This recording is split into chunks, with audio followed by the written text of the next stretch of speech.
Some of those young men who fought for the Republican cause were from the United States. America as a nation was as resolutely neutral over the issue of Spain as any other. Without the United States, the history of World War II would not be complete. But America is the empty space upon the world stage of the interwar period. Throughout the 1920s and 30s, America gazed inward to its own complex society. While American ideas had been responsible for much of the idealism that permeated Versailles, the Congress of the U.S. refused to ratify the treaty. America was to have nothing to do with the League, nothing to do with policing the system of security that the treaty created. America had vast problems of its own, dealing with the economic chaos of the Great Depression and the Wall Street crash. It was chaos that affected industry and agriculture alike, causing mass unemployment and huge internal movements of population. It was a time of civil unrest, with mass protests before the White House. General Douglas MacArthur earned himself a different niche in history, as he commanded U.S. troops to prepare to fire on U.S. citizens.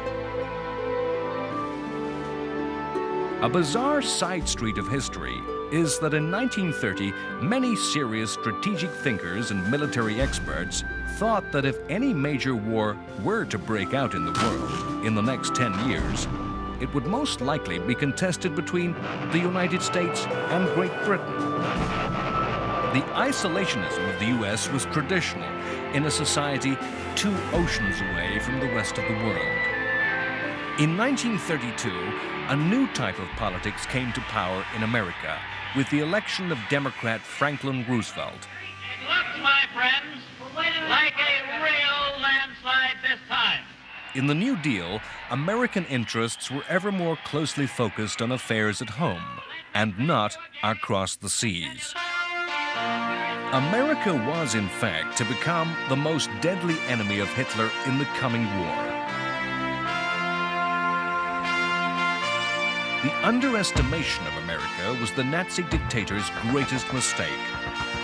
America was held by Hitler to be a country of no threat, racially weak, dominated by Jews, contaminated by its African-American population. The isolationism of the United States was reflected in its military strength.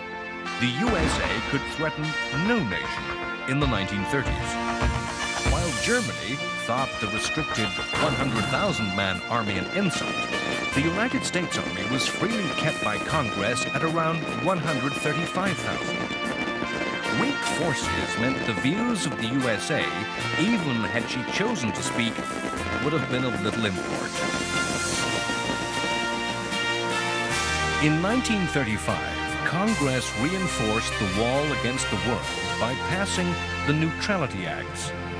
These laws were the products of a conspiracy theory that U.S. arms manufacturers had engineered America's entry to the First World War. The new laws prevented U.S. arms sales to any nation at war.